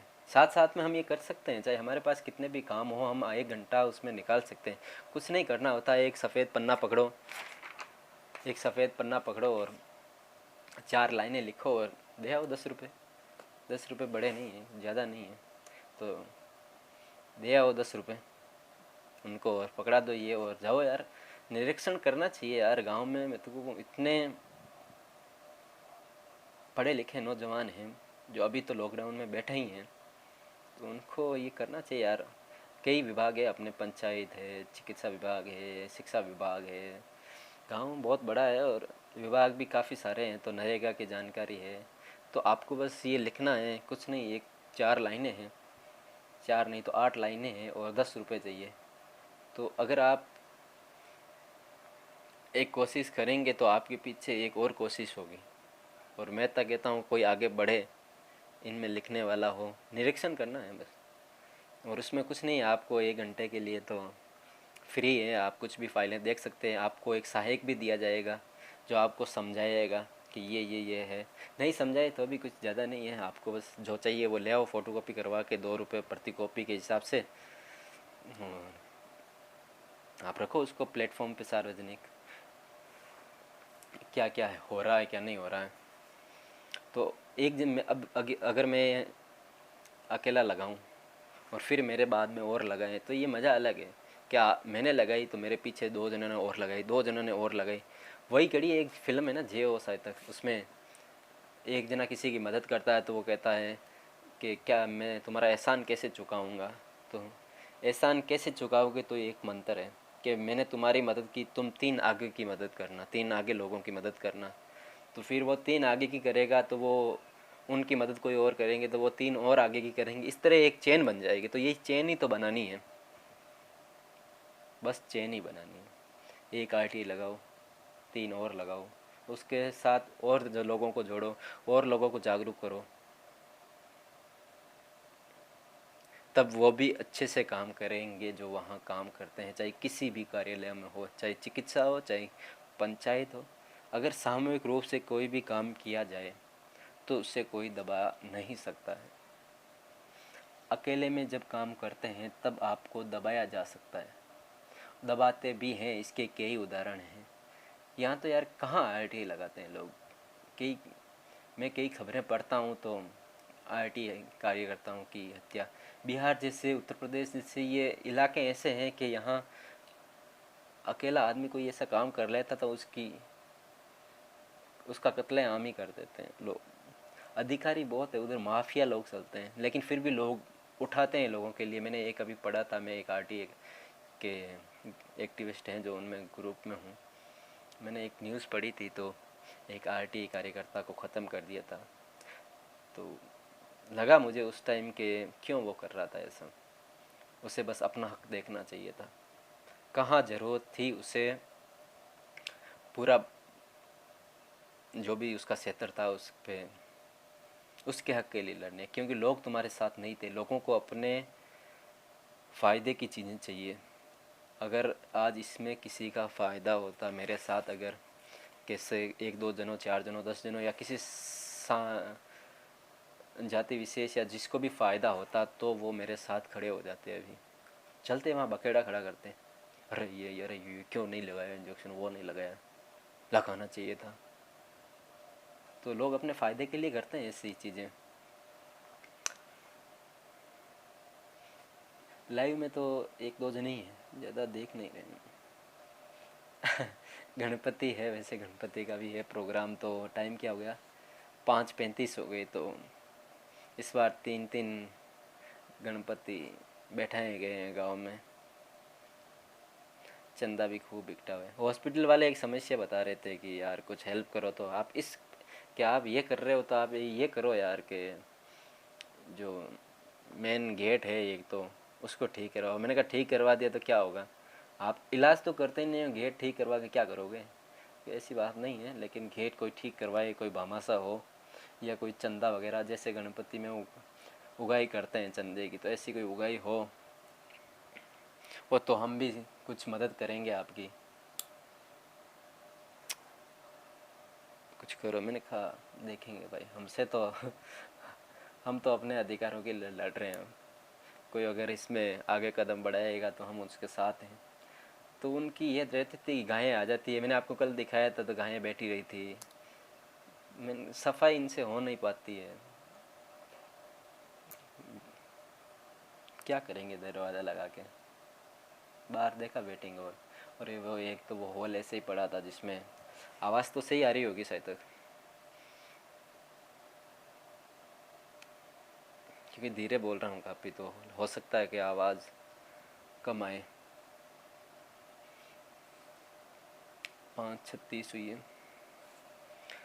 तो ये मैंने एक, ये अब याद आया मुझे कि मैंने उस जो बार बोर्ड लगा है उस संबंध में भी उनसे बात की थी कि भाई इन पे नाम वगैरह क्यों नहीं लिखे हैं, कौन से डॉक्टर आ जाए या नहीं आए। तो उन्होंने कहा कि नाम तो वो अभी पट्टी का तो बनाने के लिए दी है लकड़ी की, तो उसमें पेंटर लिखेगा, लेकिन प्रजेंट वगैरह नहीं लगा था। मैंने कहा नहीं कोई बात नहीं, अब प्रजेंट वगैरह नहीं लगा था, हमें कौन सी चेक करनी है, बस अब नाम वगैरह होने चाहिए ताकि पता चले यहाँ कौन कौन से हैं डॉक्टर वगैरह। तो कहा डॉक्टर मैं ही हूँ। अरे मैंने कहा कोई कंपाउंडर तो होगा ही होगा, आप डॉक्टर हो तो अच्छे हैं। देखा है हमने डॉक्टर साहब को भी। जब 2018 का एक वाक़या याद आता है कि सारे लड़के चले गए, उससे वो हाथ घबराहट हो जाती है। आज मेरे भी हुई थी, थोड़ी घबराहट हो जाती है कई बार घबराहट। तो उस टाइम उनको घबराहट, इंजेक्शन लगा रहे थे तो उनको घबराहट हो गई, कांपने लग गए। इंजेक्शन लगा ही नहीं, क्योंकि 20-25 जने थे उस टाइम। तो एकदम से चले गए और हो हल्ला शुरू कर दिया, तो हो जाती है घबराहट। वैसे कहा जाता है, कहा जाता है कि अपना हॉस्पिटल अपने ब्लॉक मुंडवा में पहले या दूसरे नंबर पे आता है, ये पीएचसी।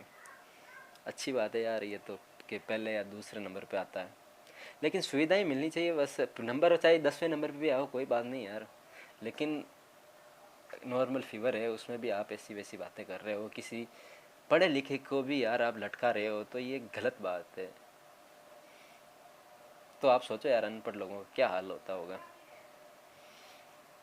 तो ये सब चीज़ें हैं पे करना है, कर रहे हैं। आप अपनी तरफ से तो हमने कर लिया, हमारा इलाज हो गया, बस लोगों को अपना करवाना है तो जाओ। अब तो वैसे कुछ दिन इलाज होगा सबका, अच्छी बात है, ये होना भी चाहिए। तो पट्टिका के बारे में उन्होंने कहा कि ये पट्टिका बनाने के लिए दी है और जल्दी आ जाएगी। तो मैंने कहा एक अस्थायी तो यहाँ होना चाहिए ना, चाहिए आप A4 पेपर लो, उस पर लिखो कि भाई ये डॉक्टर हैं, ये मोबाइल नंबर जो भी है मोबाइल नंबर लिखो, नहीं लिखो उससे कोई हमें मतलब नहीं है। कौन सा हम रोज़ रोज़ देखने जाते हैं, 2 महीने 4 महीने 6 महीने में एक बार जाना होता है। कौन तो आप लिखो ये, ताकि आमजन को पता रहे कि ये है मोदी यहाँ पे है। तो पता तो चलना चाहिए। आप मुझे तो उस मैडम का नाम भी पता नहीं जिसने ये कहा, शक्ल से जानता हूँ बस, तो पता तो होना चाहिए ये है, यहाँ है मैडम है, एक है तो आसानी से होती पहचान के भाई ये है। मैंने उनको बताया था फार्मेसी, किसी मेरे मित्र ने कहा था, मैंने शुरू में बताया कि फार्मा एक्ट 1948 के बारे में बताया था, तो उन्होंने कहा यहाँ फार्मासिस्ट है ही नहीं। अरे मैंने कहा नहीं है तो क्या हुआ, फार्मासिस्ट नहीं है, हाँ हमें पता है फार्मासिस्ट यहाँ नहीं है, उसकी वैकेंसी है यहाँ पे, आना कौन चाहता है यहाँ। तो फार्मासिस्ट नहीं है तो ऐसा तो नहीं है नहीं कि भाई यहाँ आपकी जो यहाँ पे बैठ रहा है उसकी रेस्पॉन्सिबिलिटी नहीं है। तो मैं बोल रहा मैडम बैठ रही हैं यहाँ, बोल रहे थे कि मैडम बैठ रही हैं यहाँ पे, तो मैंने कहा मैडम की जिम्मेदारी है, उनकी रेस्पॉन्सिबिलिटी है कि वो जिस पोस्ट पे बैठी है आज, चाहे एज ए फार्मासिस्ट, तो उसकी वहाँ जिम्मेदारी बनती है कि वो कानून के हिसाब से या जो भी है उनके हिसाब से सेवाएं दे। और किसी एरे गेरे को बैठा रहे तो ये तो और भी गलत है, क्योंकि उनको कहाँ पता होता दवाओं के बारे में। कई चीज़ें हैं दोस्तों जो चलती रहेगी चलती रहेगी। हम भी कब मतलब एक आम आदमी भी इतना सुधर नहीं पाता है। कौन सा वो सच के रास्ते पर ही चलता है, ईमानदारी के रास्ते पर ही चलता है। सब अपने फ़ायदे के काम करते हैं। मैंने कई लोगों को देखा है कि वो अपने फ़ायदे के लिए ही कई चीज़ें चाहते हैं। आज मैं कोई आवाज़ खड़ी करूं तो अगर साथ में कोई मैं चाहूँ मिलाने के लिए, वो अपने फ़ायदा पहले देखेगा कि मेरा इसमें क्या हित रहेगा, मेरा इसमें क्या फ़ायदा रहेगा कि मैं संजय के साथ चलूं। अगर इसमें मेरा कोई फ़ायदा नहीं है तो मैं क्यों अपने संबंध उनके साथ ख़राब करूं कि बाद में मुझे परेशानी हो। तो ये है, लोग अपने फ़ायदे के देखते हैं, हम भी अपने फ़ायदे के लिए देखते हैं। कई लोग देखते हैं कि भाई मेरा ये फ़ायदा हो जाए, मेरा ये फ़ायदा हो जाए। तो चाहे सरकारी योजनाएं हों उनमें भी यही चलता है, सब अपना फ़ायदा देखते हैं। तो ये चीज़ें हैं। किताबों का काफ़ी शौक़ है, तो ये किताब है मेरे पास, आपको उल्टी दिख रही होगी क्योंकि मिरर है। तो कुमार विश्वास की है, कोई दीवाना कहता है कोई पागल समझता है। चाहे पागल समझे या समझते हैं, सब कई लोग समझते हैं, दीवाना समझे या पागल समझे, जो भी समझे समझो यार, हम तो बस सही के लिए काम कर रहे हैं। चाहे आप पागल समझो चाहे कुछ भी समझो।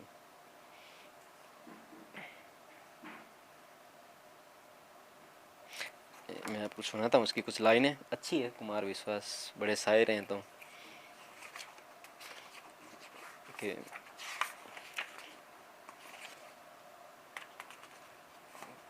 115 पे कि कोई दीवाना कहता है कोई पागल समझता है, मगर धरती की बेचैनी को बस बादल समझता है। तो सुर ताल में ये बोली जाती है। तो मैं आपको सीधा सीधा बता रहा हूँ, मैं तुमसे दूर कैसा हूँ, तुम मुझसे दूर कैसी, ये तेरा दिल समझता है या मेरा दिल समझता है। तो चाहे लोग कुछ भी समझें, हम तो अपने हक के लिए काम कर रहे हैं और ज़रूरत पड़ी तो आगे भी करेंगे। लेकिन हो सकता है कि अभी कुछ दिनों के लिए ऑफलाइन चले जाएं, कई काम होते हैं यार, ज़िंदगी है तो चलते का नाम गाड़ी। तो गाड़ी को चलाते रहना है, उसमें पेट्रोल भी ज़रूरी है। तो मुझे तो पेट्रोल बस इससे मिल जाता है कि कुछ कर दिया ऐसा, पेट्रोल आ गया अब काफ़ी दिनों का, तो पेट्रोल डाल लिया है तो अब चलेंगे। चलती रहेगी ज़िंदगी।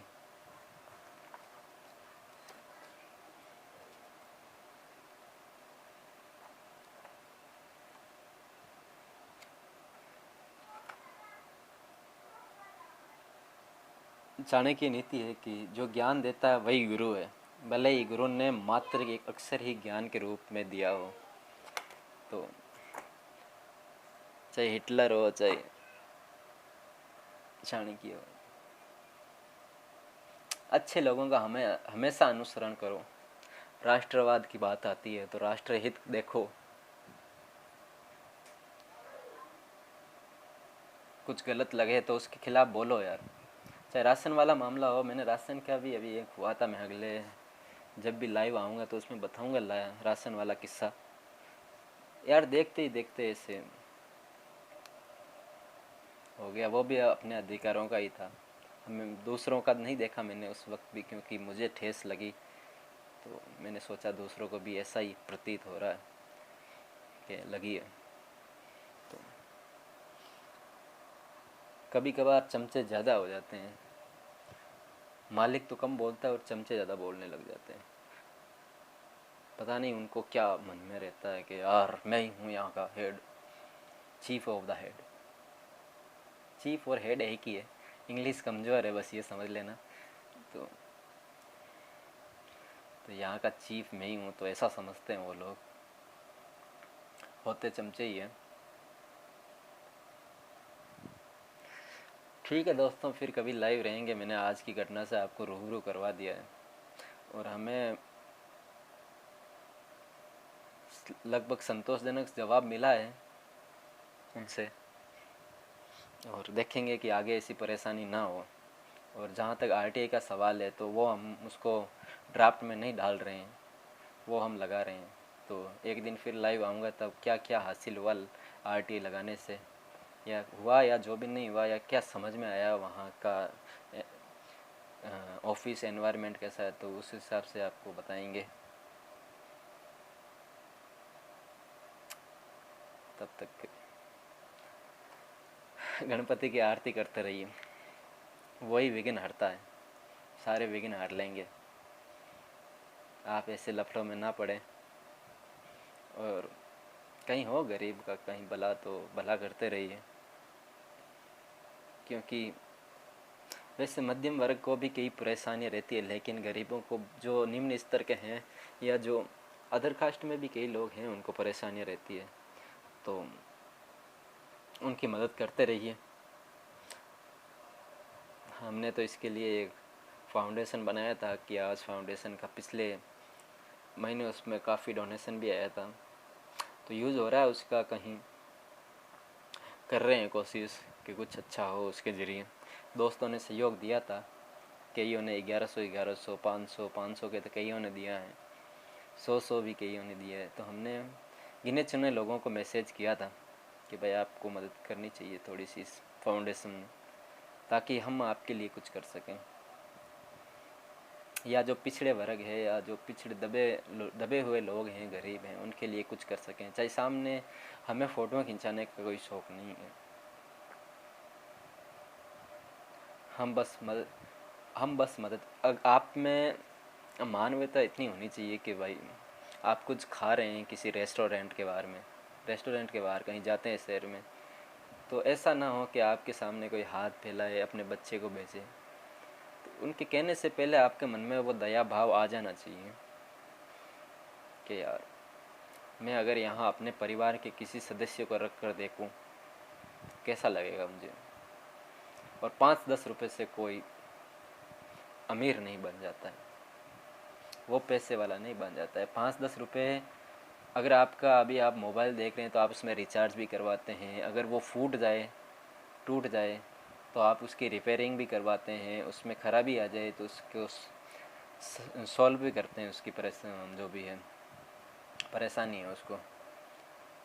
तो 10 रुपये, 5 रुपये, 10 रुपये, इनसे ऐसे नहीं लगना चाहिए खुद को कि मैं दे रहा हूँ तो मेरे कम पड़ जाएंगे। भलाई करते रहिए, चाहे आपको उस वक्त लगे कि इसका कुछ फ़ायदा नहीं होने वाला, लेकिन ऊपर वाला सब देखता है। तो आँख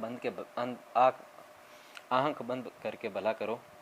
अब मेरे एक दोस्त आए यार, सर लेट आए और आप 1 घंटा 28 मिनट हो गए मुझे। प्रेम सिंह राठौड़, अच्छे हैं, ये कॉलेज के फ्रेंड है मेरे। जैन सर, इनकलाब, क्या लाए हैं?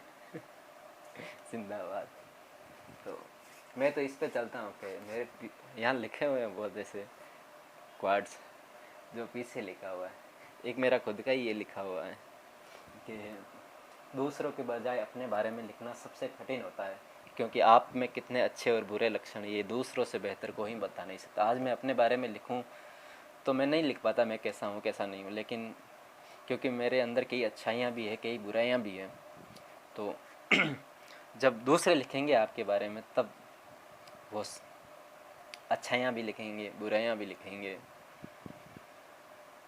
खुले विचारों के साथ लिखेंगे। तो यहाँ लिखा हुआ है कि मत परवाह कर जो देते हैं आस्ताना, झुक जाएंगी ये सर जब आएगा तेरा ज़माना। लहरें बन जाए तूफ़ान, कश्ती का काम है बहना, कुछ तो लोग कहेंगे, लोगों का काम है कहना। तो सर इसी पे चल रहे हैं हम तो, कि कुछ तो लोग कहेंगे, लोगों का काम है कहना। सुना रहे हैं सर, आधा घंटा क्या 1.5 घंटा हो गया सुना रहे हैं। डाटा भी अब चलने वाला है। 1.5 GB 2.5 GB होने वाली है पूरी। 2.5 GB मिलती है डेली। बेरहम है ज़िंदगी, उससे कोई उम्मीद ना कर, मल के जख्मों में नमक, और से और से और से। बस ज़िंदगी से उम्मीद रखनी चाहिए। ये बस है कि आपको ये प्रेरणा देते हैं आज के समाज के बारे में, कि लोग कैसे हैं, आप कैसे हैं, आप लोगों के साथ कैसा व्यवहार कर रहे हैं, लोग आपके साथ कैसा व्यवहार कर रहे हैं। तो ज़िंदगी से थोड़ी घृणा हो जाती है कभी कभार, करनी नहीं है वैसे। फ्यूचर का सोचो सब, और आगे का सोचो, सबके हित का सोचो, सबके भले का सोचो, ये बात है मुख्य। तो मिलते रहेंगे आपसे लाइव। अब तो जब कभी मौका मिलेगा तब। फ़िलहाल ये अपलोड भी होगा तो HD में अपलोड कर रहा हूँ, तो इसमें भी डाटा चाहिए होगा।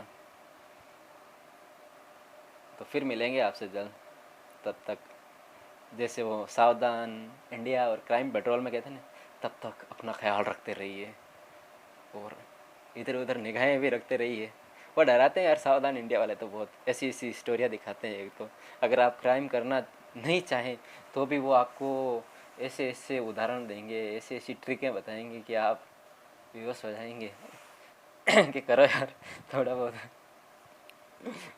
तो तब तक सावधान रहिए, सतर्क रहिए और निगाहें खुली रखें।